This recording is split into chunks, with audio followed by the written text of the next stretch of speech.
오늘 함께 나누실 하나님의 말씀은 히브리서 2장 1절서부터 4절까지 말씀입니다. 신약성경 354페이지에 있는 히브리서 2장 1절서부터 4절까지 말씀을 다 함께 봉독하시겠습니다.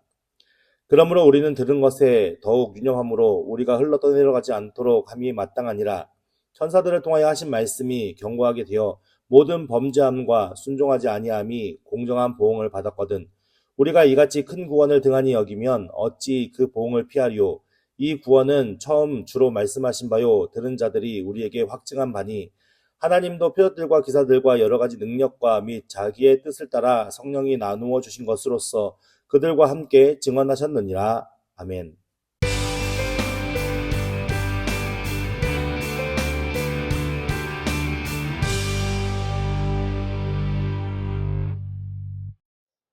네, 지금 1절 말씀을 보면 그러므로 우리는 들은 것에 더욱 유념함으로 라고 말씀하면서 초대교회의 복음이 전파되어 온 과정이 사도들에 의해서 복음이 증거되어지고 그 사도들의 복음 전도 사역을 통해서 예수 그리스도를 믿음으로 교회가 형성이 되어졌는데, 그러다 보니까는 이 예수님을 믿었던 대부분의 사람들은 무엇을 들었어요? 복음을 전해 들어서 예수님을 믿고 그리고 교회가 세워졌거든요.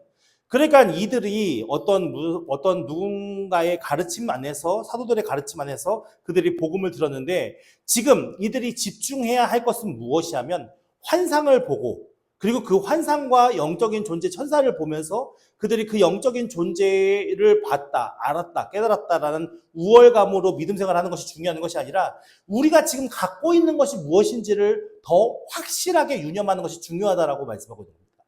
오늘 한국 교회에 많은 교회들이 세워졌고 그리고 정말 많은 믿는 자들의 신자들의 수가 많이 늘어졌습니다. 근데 그런 가운데서도 한국 교회가 교회다운 모습과 교회다운 힘을 잃어버렸다는 평가가 많이 있죠. 그래서 세상 사람들은 기독교를 보면서 개독교라고 욕을 하기도 하고 교인들의 평가가 사실 좋지는 않습니다. 그 이유가 무엇이냐면 사실은 우리에게 주어진 복음의 본질이 무엇인지를 잘 알기보다는 무엇에 힘썼습니까? 교회가 열심히 세를 확장하는 데만 집중을 했습니다. 세를 확장하는 데 집중하다 보니까 그 가운데 진리대로 우리가 거짓 없이 하나님 앞에 순종하며 정결하게 믿음으로 살아야 하는 사람들이 결국 무엇을 하게 됩니까? 거짓말도 하게 되고요. 불법도 저지르게 되고요. 많은 욕심과 이기심들 속에서 다른 교회 교인들도 뺏어오게 되고 여러 가지 많은 어떤 부정적인 모습들이 많이 있었습니다. 그러니까 오늘날 한국 교회가 진짜 하나님의 말씀대로, 오늘날 우리 교회들이 진짜 하나님의 말씀대로 복음의 능력과 은혜대로 살아가고 있느냐, 이게 우리에게 중요한 문제거든요. 그래서 히브리 기자가 이 히브리서 신을 썼을 때에 그 초대교회 교인들 중에 정말 많은 이단적인 요소들도 있었고 그리고 신학적인 체계가 제대로 이루어지지 않았기 때문에 그들 안에서 잘못된 신앙관을 가지고 있었고 잘못된 신학관을 가지고 있었으니까 그것이 교회 안에서 여러 가지 많은 문제들이 되었습니다. 그래서 지금 히브리 기자가 2장 1절에 와서 무엇이라고 권면하면 그러므로 우리는 들은 것에 더욱 유념함으로, 그러니까 우리가 정말 놓치지 않고 우리가 반드시 지켜야 되는 것이 무엇이라고 얘기합니까? 사도들을 통해서 우리가 전해 들은 복음의 능력이거든요. 복음의 은혜. 그러니까 그 복음이라는 게 무엇입니까? 복음은 간단합니다. 하나님께서 우리를 구원하시기 위해 하나님의 아들이신 예수 그리스도를 이 땅에 보내주셨고 그 예수 그리스도께서 우리들의 모든 죄를 대신 지시고 십자가를 지신 것이고 그래서 죽으셨다가 3일 만에 부활하셔서 하나님 나라로 승천하신 것입니다. 그래서 우리의 예수님을 믿는 자들은 우리들의 모든 죄가 예수 그리스도와 함께 사함을 받았고 예수 그리스도께서 부활하시고 승천하셨던 것처럼 우리도 하나님 나라에 언젠가는 부활해서 그 하나님의 영광에 임할 것이다 라는 것을 믿는 믿음으로 사는 것입니다. 만약에 이 예수 그리스도의 부활과 승천이 거짓이라면 그 예수 그리스도의 부활과 승천을 목격했던 예수님의 제자들 그리고 그 많은 사람들 500명의 사람들이 보았다고 하는데 그 사람들이 목숨을 걸면서 그렇게 복음을 증거했거든요. 그 부활을 증거했거든요. 그리고 그것이 2000년이 넘는 세월 오늘날 우리에게까지 이르러서 이스라엘과 그리고 그 당시에 기독교 문화와 아무 관계가 없던 이 대한민국에까지 예수 그리스도의 복음이 증거되어졌고 오늘 우리가 예수님을 믿음으로 이렇게 부활주일로 하나님 앞에 예배드리는 것 아니겠습니까? 근데 그것이 만약에 거짓이라면 이것이 2000년 동안 이어져 올 수도 없을 뿐더러 거짓이라면 누가 거짓에 자신의 목숨을 내어 맡기면서 그렇게 자신의 생명을 아낌없이 내어드리면서 하나님의 복음을 위해서 헌신하는 사람들이 있었겠습니까? 사실 이거는 쉬운 일이 아니지 않습니까? 그리고 그 많은 세월 동안 흘러오면서 많은 사람들이 증언하기를 내가 직접 눈으로 예수 그리스도의 부활과 그 승천을 보지 못했지만 내 마음속에 성령께서 나에게 증언하시고 성령께서 내게 말씀하셔서 내가 그걸 확실하게 믿는다라는 사람들의 고백을 통해서 오늘 이때까지 오게 된 것이거든요. 그러니까 우리가 절대로 우리의 기독교 역사에서 절대 놓치지 말아야 할 것이 무엇이냐면 복음입니다. 그 복음의 능력 안에 살아야 되고 그것에 넣어서 우리가 유념하고 우리가 그것에 집중해야 하는 것입니다. 그러면서 그렇게 유념하고 집중을 해야 우리가 어떻게 된다고요? 흘러 떠내려가지 않도록 함이 마땅하다라고 표현하고 있습니다. 여기서 흘러 떠내려가다라는 이 단어의 의미가 여러분 다 아시다시피 강가에 배가 정박되어 곳에 정박되어 있는데 기둥에 배가 묶여있지 않아서 강물에 흘러 떠내려가는 그 모습을 연상시킵니다. 그러니까 결국 우리가 어떤 상황에 놓여 있냐면은 내가 어떤 중심이 되는 기둥에 묶여있지 않으면 내가 확실한 어떤 진리에 묶여있지 않으면 결국 나의 배는 어떻게 된다는 겁니까? 그냥 세상의 풍조에 흘러 떠내려갈 수밖에 없는 존재라고 말씀하고 있는 겁니다. 그러니까 이것이 비단 히브리 기자가 히브리서를 쓸 때의 그 히브리 성도들의 상황만 나타나는 것이 아니라 오늘 우리의 상황도 이와 비슷하지 않습니까? 보십시오. 1절 말씀에 그러므로 우리가 들은 것이라고 표현되어 있는 이 말의 의미는 우리가 사도들을 통해서 들은 것도 있지만 다른 소리도 있다라는 말씀입니다. 오늘날 우리가 하나님의 말씀이 선포되는 소리도 있지만 다른 소리도 많습니다. 실질적으로 거짓 선지자처럼 잘못된 복음으로 우리를 현혹시키는 많은 소리들이 있습니다. 그러니까 우리가 무엇을 듣느냐가 중요하고 우리가 어떤 가치관으로 믿음을 세워가느냐도 매우 중요한 가운데 있습니다. 2절 말씀에 보면 천사들을 통하여 하신 말씀이라고 표현하는데 이 천사들을 통하여 하신 말씀이 무엇을 얘기하면 율법을 이야기합니다. 사도행전에 보면 사도행전 7장에 보면 스데반이 설교를 하는데 스데반의 설교가 길게 되잖아요. 스데반의 그 설교 속에서 천사들을 통하여 주신 말씀이라고 표현되어 있습니다. 그리고 갈라디아서 보면은 바울이 천사들을 통해 주신 말씀이라고 표현하고 있거든요. 그러니까 이 천사들을 통해 주신 말씀이 율법이다라고 스데반도 바울도 고백하고 있는데 이스라엘 사람들의 의식 속에서는 그 율법이 하나님이 주신 것이지만 천사들을 통해서 주셨을 것이다라고 믿는 그런 의식들이 있습니다. 그래서 이 천사들을 통해 주신 말씀이 율법인데 그 율법이 어떻게 됐다고요? 네, 견고하다고요. 견고하는 것은 잘 바뀐다는 얘기입니까? 아니면 그대로 있다는 얘기입니까? 그대로 있다는 얘기잖아요. 그러나 하나님의 말씀은 변하지 않습니다. 그것은 진리이고 생명입니다. 하나님이 이스라엘 백성들에게 율법을 주셨던 것은 그냥 단순히 이스라엘에게 어떤 괴롭힘이나 어떤 굴레로 잡기 위해서 주신 것이 아니라 그 이스라엘 백성들을 하나님의 백성으로 삼으시고 그 이스라엘 백성들이 하나님 백성답게 살기 위한 가이드라인으로 율법을 주신 것이거든요. 그러니까 오늘날 우리가 율법을 지켜야 돼? 안 지켜야 돼? 라는 논리는 사실은 말이 맞지 않는 겁니다. 우리가 정말 하나님의 자녀라고 내가 믿는다면 당연히 율법을 지켜야 할까요? 지키지 않아야 할까요? 자발적으로 지켜야 되는 것입니다. 네가 율법을 지켰느냐 안 지켰느냐가 중요한 게 아니라 내가 내 중심으로 내 기쁨으로 내 마음으로 하나님을 사랑하는 그 마음을 가지고 내가 율법을 행하면 그게 바른 믿음인 것입니다. 그렇게 그 율법이 견고하게 되어서 모든 범죄함과 순종하지 아니함이 공정한 보응을 받았습니다. 율법을 통해서 하나님이 약속하신 것이 무엇이죠? 하나님의 율례와 법도를 잘 지키면 하나님께서 무엇을 주셔요? 복을 주시겠다 말씀하셨고 하나님의 율례와 법도를 잘 지키지 않으면 벌을 주신다고 말씀하셨잖아요. 그러니까 하나님 앞에서는 어떤 겁니까? 내가 하나님과 친하니까 나는 범죄해도 돼. 이런 의미가 없다라는 겁니다. 하나님은 공평한 의를 가지신 분이시기 때문에 죄 지은 인간들에게는 벌을 내리시고 하나님의 말씀대로 순종한 백성들에게는 상을 내리심이 마땅한 존재이십니다. 그래서 오늘 우리의 신앙생활도 마찬가지입니다. 하나님, 제가 하나님의 자녀이니까 제가 불법을 행해도 저를 사랑하시니까 제 모든 뜻을 이루어주실 것이요 라고 기도하는 게 옳은 기도겠습니까? 그렇지 않다라는 거죠. 그 하나님께서는 하나님의 공의와 정의를 가지고 바르게 세상을 통치하시고 심판하시고 그 모든 것 가운데 역사하시는 하나님이십니다. 근데 여기에서 지금 범죄하다라는 것의 의미는 경계선을 넘다라는 말씀이거든요.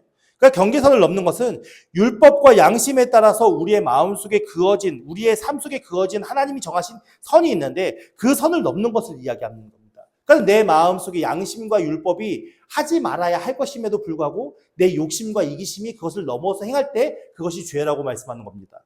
그리고 순종치 아니함이라는 이 단어의 의미는 처음에는 불완전하게 듣는 것을 의미합니다. 불완전하게 들으니까 바르게 행할 수 있을까요? 아니, 그렇게 행할 수 없는 거죠. 불완전하게 들으니까 불완전하게 이해할 수밖에 없고, 불완전하게 이해하면 불완전한 행동을 할 수밖에 없는 겁니다. 근데 이것이 나중에는 어떤 의미로 바뀌냐면, 들으려고 하지 않는 걸 얘기하는 겁니다. 그러니까 하나님의 진리가 우리 가운데 계속 선언되어지고 있고, 선포되어지고 있고, 우리의 마음속에 양심에 따라서 확증되어지고, 여러 가지 많은 일들 속에 역사하고 있음에도 불구하고, 내가 어떻게 하는 거예요? 하나님의 뜻과 하나님의 말씀에 대해서 들으려고 조차 하지 않는 겁니다. 그렇다면 이 모든 범죄함과 순종하지 아니함에 포함되지 않는 사람이 있을까요? 아니요, 없습니다. 아무도 없습니다. 왜요? 나는 못 들었는데요? 아니요. 이 세상 모든 자연 만물을 통해서 하나님은 자신이 계시는 것을 계시하시고 계시고, 또 그 모든 것을 통치하시고 운행하시는 하나님이라는 것을 계시하고 계시고, 그리고 많은 사람들의 증언과 이야기를 통해서 하나님이 모든 세상 만물을 통치하시고 심판하실 구주라는 것을 많은 사람들한테 증언하고 나타내 보이셨습니다. 그렇기 때문에 어떤 인간도 이 범죄함과 순종하지 않으면서 자유로운 사람은 아무도 없습니다. 실질적으로 이스라엘 백성의 출애굽 여정 속에 보면 이스라엘 백성들이 가나안 땅에 들어가야 할 정탐꾼을 보냈을 때 12명의 정탐꾼 중에서 2명은 좋은 평가를 했고 나머지 10명은 부정적인 평가를 했습니다. 그래서 그 부정적인 평가로 인해서 이스라엘 백성들은 어떻게 했습니까? 들어가기를 순종하는 마음으로 이 가나안 땅에 점령하기로 했습니까? 아니면 불순종하는 마음으로 가기 싫어했습니까? 불순종하는 마음으로 가기 싫어했습니다. 그러니까 이것은 하나님께서 이미 약속을 주시겠다고 약속을 하셨고, 많은 기적과 이적을 보이시면서 그 이스라엘 백성들과 언약을 세우셨고, 그 언약 속에서 하나님께서 너희 모든 걸 내가 보호해줄게 약속하셨음에도 불구하고, 그래서 계약으로 십계명까지 주셨음에도 불구하고 이 백성들은 하나님의 뜻을 거스르고 불순종하게 되어집니다. 근데 그 불순종한 이스라엘 백성들은 결국 어떻게 되죠? 1세대들은 광야에서 다 죽임을 당합니다. 광야 생활 속에서 다 죽고 2세대들이 결국 가나안 땅을 점령하게 되어집니다. 그러니까 1세대들은 자신들의 불순종에 대한 보응을 받게 되는 거죠. 이와 마찬가지로 하나님께서는 공정한 보응을 받게 하신다는 겁니다. 그러니까 율법을 우리에게 주셨고, 그 율법을 지킴으로 말미암아 우리가 하나님의 자녀로서의 삶을 살고, 그 가운데 하나님의 본을 보여서 세상 사람들로 인해서 하나님 나라 백성으로 사는 것이 얼마나 복된 일이고 좋은 일이고 행복한 일인지를 알려 보여줘야 할 이스라엘 백성들이 결국 범죄함으로 말미암아 어떻게 됩니까? 하나님의 보응과 하나님의 심판이 그들 가운데 임했다라는 겁니다. 그러니까 이건 예외가 없다라는 겁니다. 내가 하나님의 자녀이기 때문에, 내가 하나님의 선택된 백성이기 때문에 나한테 보응이 없어? 이런 의의로는 절대 접근할 수 없다는 겁니다. 결국 이것은 내가 순종하지 않는다는 것은 내가 듣기 싫어하는 거고, 내가 하나님을 인정하지 않는 거고, 그 하나님과 맺은 언약 자체를 내가 부정하는 것이 되기 때문에 그것이 우리에게는 큰 죄의 보응으로 다가올 수 있다는 겁니다. 그러니까 지금 히브리서를 쓰고 있는, 히브리 서신을 듣고 있는 이 기독교인들의 의식 속에서 우리가 지금 하나님의 말씀과 하나님의 진리 가운데 거해야 되는데, 내가 만들어낸 신앙의 바른 방향성, 그러니까는 환상을 보고 천사를 만나고 그 천사들로 통해서 내가 무엇인가를 들으면 더 신비한 존재가 내가 된 것 같고 더 바른 믿음으로 된 것 같은 그런 내가 만들어낸 신앙관의 어떤 모습의 착각 속에서 바르게 하나님을 섬기지 못하는 그 모든 것들에 대한 보응이 결국 누구에게 이르러진다는 겁니까? 그들 가운데 임할 수밖에 없다라는 것을 지금 선언하고 있는 것이거든요. 그러면서 이렇게 율법을 통해서 하나님께서 범죄함과 순종하지 아니함에 공정한 보응을 하시는 하나님이신데, 3절 말씀에 보면 우리가 이같이 큰 구원을 등한히 여기면, 여기서 이같이 큰 구원은 율법을 준행하는 걸 얘기할까요? 우리는 지금 누구죠? 교회잖아요. 초대교회. 그러니까 우리는 이같이 큰 구원을 받았대요. 이같이 큰 구원은 뭘까요? 예수 그리스도를 통한 구원이죠. 하나님께서 이 세상에 아들이신 예수 그리스도를 보내주시고 그 예수 그리스도를 통해서 우리에게 구원을 허락해 주셨는데, 이 하나님께서 자신의 아들까지 희생시키면서 우리에게 허락하신 이 큰 구원을 우리가 지금 거기에 집중하지 않고 다른 신앙과 다른 어떤 믿음의 형태에 집중하다 보면 내가 진짜 하나님의 참된 우리에게 주신 구원을 등한시하게 되어지고 우리의 신앙의 모습이 잘못된 방향으로 갈 수 있잖아요.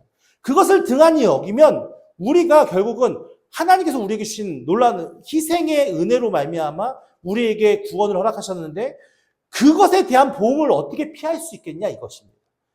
그러니까 결국 무엇이 하면 이들의 복음이 예수님을 믿음으로 천국 가는 복음이 아니라 결국 무엇입니까? 환상을 보고 은사에 치우치고 그 은사를 행함으로 말미암아 이것을 하지 않으면 구원받지 못해라는 강요가 들어갈 수 있고 그 강요로 인해서 이것이 또 다른 율법주의를 만들어내고 그 율법주의로 말미암아 예수 그리스도를 통하여 구원받는다는 이 구원을 주신 은혜의 그 본질이 변질돼서 다른 복음으로 바뀌어졌다면 결국 하나님께서 이것을 허락하신 것에 대한 변화된 잘못된 것으로 인한 그 보응을 누가 피할 수 있겠냐 이 말씀인 것입니다. 여러분은 구원은 예수 그리스도를 믿음으로 구원받는 것 이외에는 다른 어떤 것이 없습니다. 아무리 착한 행실로 구원받는다? 구원받을 수 없습니다. 내 안에 예수 그리스도를 믿는 믿음으로 말미암아 우리가 구원받는 것입니다. 우리가 신앙생활을 아무리 잘하는 것처럼 보여도 그 마음속에 예수 그리스도를 믿지 못하고 그 구원의 기쁨과 감격 안에 있지 못한다면 참된 구원이라 누가 장담할 수 있겠습니까? 예수 그리스도께 이 세상에 오시고 십자가를 지시고 부활하신 그 모든 의미는 우리를 구원하시기 위한 의미입니다. 그리고 우리가 그 믿음 안에서 기뻐하고 즐거워하며 하나님을 온전히 섬기며 그 하나님이 주시는 복으로 우리의 인생을 살아서 하나님 나라 백성이 이 세상에서 얼마나 복된 존재고 귀한 존재인지를 세상 사람들로 하여금 증언하고 보여주게 하기 위해서 예수 그리스도께서 이 세상에 오셨고 부활 승천하신 것입니다.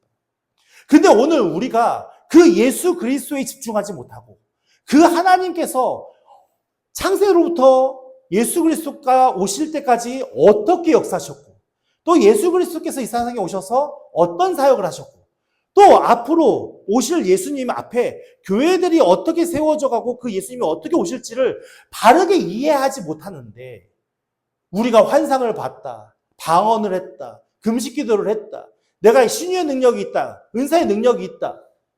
이것이 더 중요하지 않다는 겁니다. 우리의 신앙생활에서. 우리의 신앙생활에서 가장 중요한 것은 우리가 사도들을 통해서 들은 하나님의 말씀, 그것에 더욱 유념하고 집중함으로 하나님을 바로 알고 예수님을 바로 알고 오실 예수님을 기대하며 날마다 성령님과 동행하는 삶이 우리에게 가장 중요한 바고 그렇게 우리의 신앙의 체계를 세워가야 함이 가장 바른 신앙이다라고 지금 권면하고 있는 겁니다. 근데 우리는 어떻습니까? 우리가 오늘 하나님께 받은 이 말씀에 집중하면서 그 하나님을 더 깊이 알고 그 예수님을 더 깊이 알고 그 성령님이 주시는 조명 아래서 우리가 말씀의 이해를 따라 하나님의 뜻을 더 잘 분별하길 원하는 삶을 살고 있습니까? 아니면 우리는 여러 가지 많은 소리들을 들으면서 그렇게 우리가 원하는 대로 생각하는 대로 쉬운 대로 판단하며 신앙생활하길 원하고 있습니다.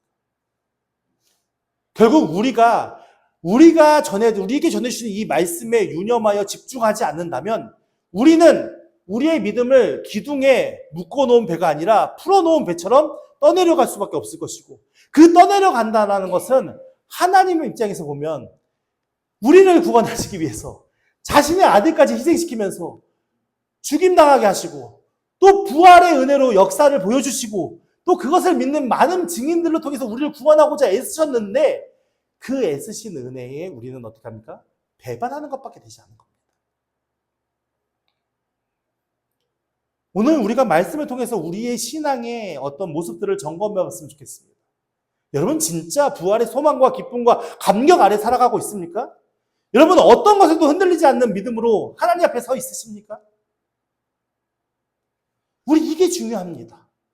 저와 여러분들의 마음속에 절대 놓치지 말아야 할 것. 예수 그리스도. 그 예수 그리스도가 어떠신 분인지. 그 예수 그리스도가 왜 죽으셨고 왜 부활하셨고 왜 승천하셨는지. 4절 말씀에 보면 보시죠. 3절 뒤에 보겠습니다. 이 구원은 처음에 주로 말씀하신 바요. 이 지금 우리가 받은 이 구원은 누가 말씀하신 거예요? 예수 그리스도께서 말씀하신 바요. 들은 자들이 우리에게 어떻게 하셨다고요? 확증시켜 주셨습니다. 그러니까 복음은 이와 같은 경로로 진행되어 왔습니다. 예수 그리스도의 사건을 본 증인들이 우리에게 전달해 주었고 그 전달의 말씀으로 통하여 우리가 믿음이 확증이 되어져서 오늘 이렇게 하나님을 섬기는 하나님의 교회가 되었는데 다른 무엇이 진짜 이 복음을 흐트러뜨린다면 그로 인해서 교회가 무너지는 상황이 벌어진다면 얼마나 안타까운 상황이 되겠습니까? 4절 말씀에 하나님도 표적들과 기사들과 여러 가지 능력과 및 자기의 뜻을 따라 성령이 나누어 주신 것입니다. 그러니까는 하나님께서 이 복음이 복음되게 하시고 이 복음이 사람들의 심령 속에 새겨지게 하시고 이 복음이 확실하게 증언되게 하시기 위해서 때로는 무엇을 쓰셔요? 표적들도 쓰시고 기사들도 쓰시고 사도들에게 이적을 행할 수 있는 은사도 주시고 이렇게 많은 일들을 행하셔서 자신의 뜻에 따라 하나님의 뜻에 따라 성령께서 그 일을 이루어 가시는 그것을 통해서 그걸 증언하는 자들과 성령님과 하나님과 예수 그리스도가 함께 그 복음을 증언했다라고 말씀하는 것입니다. 그러니까 오늘 우리가 복음을 믿고 받아들이는 것이 단순히 내가 잘 믿어서 된 거야, 내가 똑똑해서 된 거야 이렇게 얘기할 수 있을까요? 이미 성경은 하나님의 집착에 가까운 그 사랑과 그 집념에 가까운 노력으로 말미암아 우리에게 복음의 은혜와 사랑이 주어졌다라고 고백하고 있습니다. 그러니까 쉽게 우리가 구원받은 게 아니고 쉽게 우리가 복음을 전달받은 게 아닙니다. 여러분들이 이 교회에 와서 함께 예배를 드리고 함께 우리가 하나님을 찬양하고 말씀을 듣는 것이 되게 어떻게 보면 쉬운 일 중에 하나라고 생각하시는 분도 계시지만 그 과정 속에서는 하나님과 성령님과 예수님과 많은 증언자들과 증인들이 함께 노력하여서 이루어진 일이라는 걸 믿는 저 여러분들에게 예수님으로 축원합니다. 그 노력 속에 오늘 우리가 하나님께 하는 반응은 무엇이겠습니까? 하나님을 향한 반응이 무엇이겠습니까? 그것은 내 마음속으로 하나님을 사랑하고 그 하나님을 사랑하는 하나님을 좀 더 알기 원해서 말씀을 더 깊이 보고 예수 그리스도가 우리를 그렇게 사랑하셨는지 무슨 일을 행하셨는지 더 알기 위해서 말씀을 더 깊이 묵상하고 성령 하나님의 도우심을 구하면서 우리가 그렇게 말씀의 기둥 안에 우리의 인생의 밧줄을 묶어서 세상의 풍조에 떠내려가는 믿음이 아니라 견고히 서는 믿음으로 많은 사람들에게 보여주는 것이죠. 야, 너희는 안 떠내려가네? 와, 너희는 언제나 바른 곳에 있구나. 사람들이 이게 진리라고 할 때 이쪽으로 우르르 가고 저게 진리라 할 때 저쪽으로 우르르 가서 그것이 다 거짓일 때 다시 돌아오는 게 아니라 우리는 항상 진리와 생명 안에 거하면서 그렇게 사람들에게 보여주고 알려주고 우리도 증언자가 되기 위해 노력하는 믿음으로 서야겠죠. 그것이 부활의 기쁨과 부활의 은혜와 부활의 감격에 참여하는 자들의 삶이 아니겠습니까? 우리 그것에 소망을 두는 주의 백성들이 되기를 축원드립니다. 그래서 우리의 믿음이 어떤 환상을 보았다, 어떤 은사가 주어져야 하다, 내가 무엇을 하는 게 중요하다라는 것이 중요한 게 아니라 오늘 우리에게 허락하신 복음의 능력과 그 은혜에 감사하며 더 깊이 말씀을 묵상하며 하나님의 진리의 말씀 앞에 우리의 신앙을 세워서 하나님 앞에 귀하게 쓰임받는 주의 백성들이 되기를 예수 이름으로 축원합니다.